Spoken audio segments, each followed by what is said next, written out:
ഡൽഹിയിൽ ഒരുമിച്ച് ഒരു ഓഫീസ് പങ്കിടുന്ന ഈ രാഹുൽ ഗാന്ധിയും അതോടൊപ്പം തന്നെ CPM കേരളത്തിലെത്തുമ്പോൾ രണ്ട് തട്ടിലാണ്. ഇന്നലെ രാഹുൽ ഗാന്ധി ഇവിടെ കോട്ടയത്ത് വന്ന് പറയുകയാണ്, RSSനും CPMനും ജനങ്ങളുടെ വികാരം ഉൾക്കൊള്ളാനുള്ള കഴിവില്ലെന്നാണ് പറഞ്ഞത്. നാം ഈ ലോക്സഭാ തെരഞ്ഞെടുപ്പ് കാലത്തും കണ്ടിരുന്നു, വലിയ രീതിയിൽ CPMനെ വിമർശിക്കുകയും പിന്നീട് ഈ CPM നേതാക്കൾ ഇതിനെതിരെ പ്രതികരിക്കുകയും ചെയ്യുന്നത് കണ്ടിട്ടുണ്ട്. എന്തുകൊണ്ടായിരിക്കും രാഹുൽ ഗാന്ധി ഇങ്ങനൊരു താരതമ്യത്തിലേക്ക് എത്തുന്നത്? ഈ ചോദ്യം ചർച്ചക്കെടുക്കുമ്പോൾ ശ്രീജിത്തിന്റെ ചോദ്യത്തിന് 2-3 ഘടകങ്ങളുണ്ട്. ഒന്ന്, രാഹുൽ എന്താ പറഞ്ഞു എന്നുള്ളത്. 2, ബേബിയുടെയും മാർക്സിസ്റ്റ് പാർട്ടിയുടെയും പരാതി.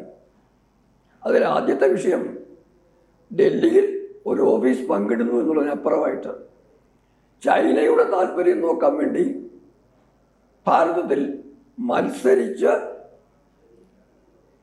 രാഷ്ട്രീയ പ്രവർത്തനമോ ചാരപ്രവർത്തനമോ നടത്തുന്ന 2 പാർട്ടികളാണ് ഇന്ന് രാഹുലിൻ്റെ കോൺഗ്രസും ബേബിയുടെ മാർക്സിസ്റ്റ് പാർട്ടിയും.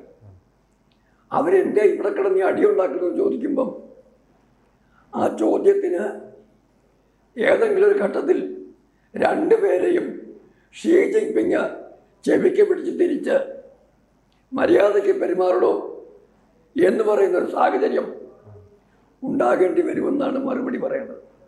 പക്ഷെ അതിന് മുമ്പ് ഒരു കാര്യം,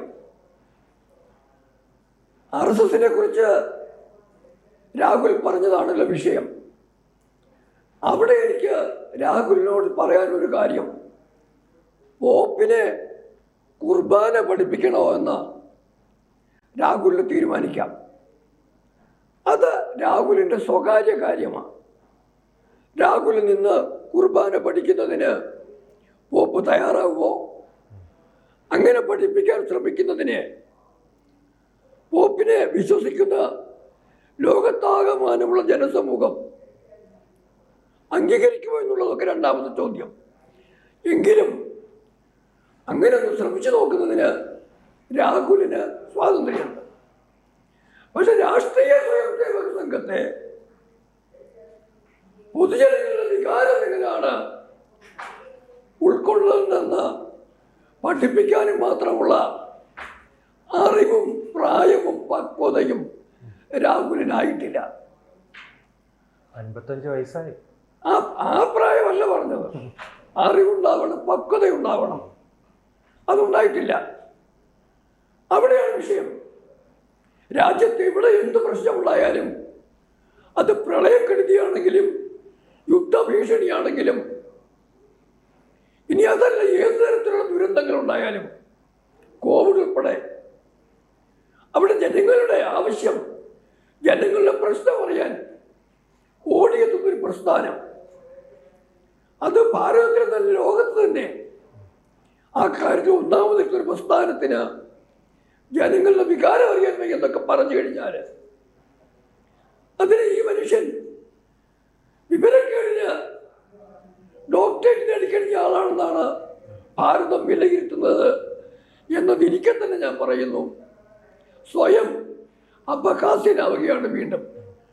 അതിനൊരു പരിഹാരമേ ഉള്ളൂ. സംഘത്തിനും സ്വയം സേവകർക്കും ജനങ്ങളുമായി നിരന്തര സമ്പർക്കത്തിൽ കൂടെ എന്താണ് ജനങ്ങൾക്ക് വേണ്ടി ചെയ്യേണ്ടതെന്നും അവരുടെ നാളെ സുരക്ഷിതമാക്കുവാനും ഇന്നത്തെ പ്രശ്നങ്ങൾ പരിഹരിക്കുവാനും എന്താണ് ചെയ്യേണ്ടതെന്നുള്ളതിനെ കുറിച്ചുള്ള കൃത്യമായ വിലയിരുത്തലും അറിവുണ്ട്. അതൊരു ഘടകം. അവിടെ പ്രധാനമായും പറയുവാനുള്ളത്, അങ്ങ് ചോദ്യമുണ്ടല്ലോ, ബേബിക്ക് എന്താ ഇതിനകത്ത് സംഘത്തെ വിമർശിച്ച അതേ ഭാഷയിൽ കമ്മ്യൂണിസ്റ്റ് പാർട്ടിയെ വിമർശിച്ചതിൽ ബേബിക്ക് എന്താ പരാതി എന്നാണ്. അവിടെ ഒറ്റ ഉത്തരവേ ഉള്ളൂ. ഭാരതത്തിലെ രാഷ്ട്രീയ നേതാക്കന്മാരുടെ കൂട്ടത്തില് ഹിന്ദു വിരുദ്ധ വർഗീയതയുടെ 1ഉം 2ഉം വക്താക്കളാണ് ബേബിയും രാഹുലും.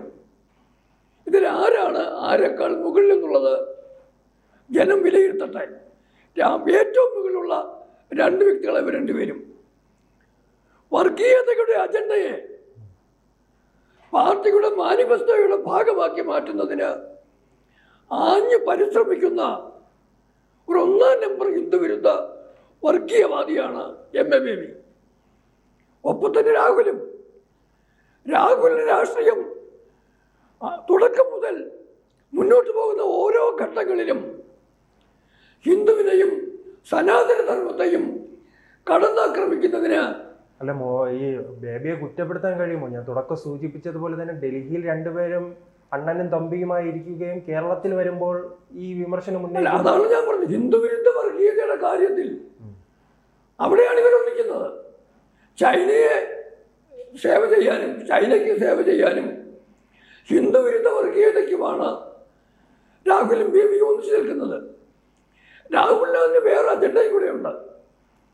തന്റെ രാഷ്ട്രീയ അധികാരം തിരിച്ചു പിടിക്കുന്നതിനുള്ള ആ സാധ്യത നേടിയാണ് ഹിന്ദു വിരുദ്ധ വർഗീയ ശക്തികളെ ഒന്നിപ്പിക്കാനും പ്രീണിപ്പിക്കാനും രാഹുൽ പരിശ്രമിക്കുന്നത്. പക്ഷെ ഈ രണ്ട് പണിയും കേരളത്തിൽ വരുമ്പം രണ്ടു കൂട്ടരും ഒരേ ഹിന്ദു വിരുദ്ധ വർഗീയതയുടെ അജണ്ടയിൽ രാഷ്ട്രീയം കാണുന്നവരായതുകൊണ്ട് അവർ തമ്മിലുള്ള പരസ്പര മത്സരം സ്വാഭാവികമാണെന്നാണ് ഞാൻ കാണുന്നത്. ഈ കേരളത്തിൽ ഇത്തരം പ്രസ്താവനകൾക്ക് വലിയ സ്വീകാര്യത ലഭിക്കുന്നുണ്ടോ?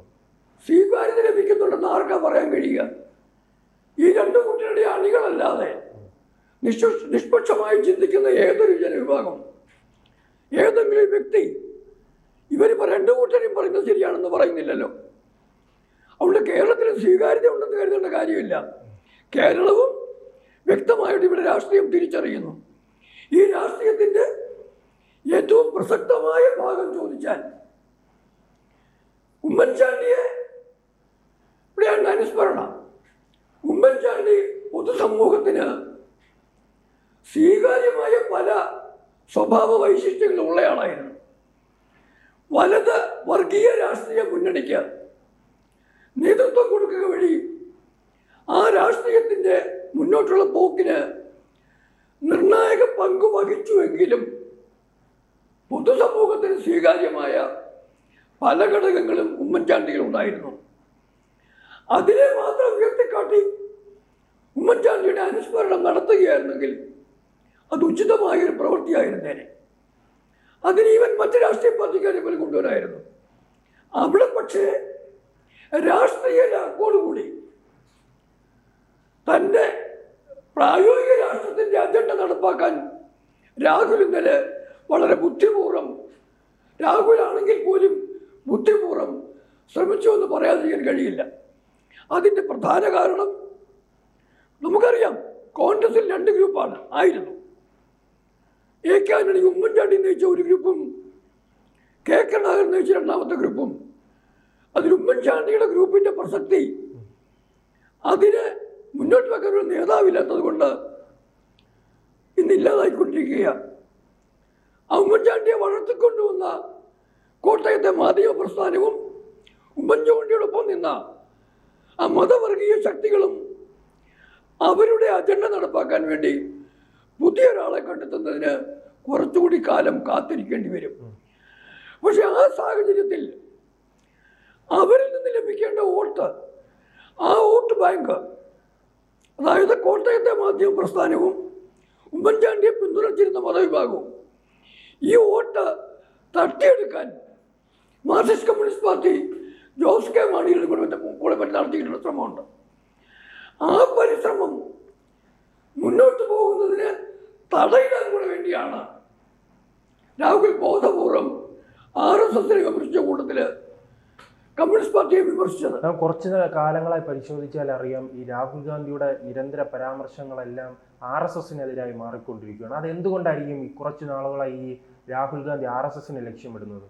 RSSനെ അല്ല രാഹുൽ ഗാന്ധി എതിർക്കുന്നത്. രണ്ട് കാരണത്തിന് വലിയ എതിർക്കുന്നത്. ഒന്നാമത്തെ കാര്യം, RSS ഹിന്ദു മതത്തിന് വേണ്ടി നിൽക്കുന്നൊരു പ്രസ്ഥാനമാണെന്നാണ് ഇദ്ദേഹത്തിൻ്റെ തെറ്റിദ്ധാരണ. രാഷ്ട്രീയ സ്വയം സേവക സംഘം രാഷ്ട്ര താല്പര്യത്തിലുള്ള പ്രസ്ഥാനമാണ്.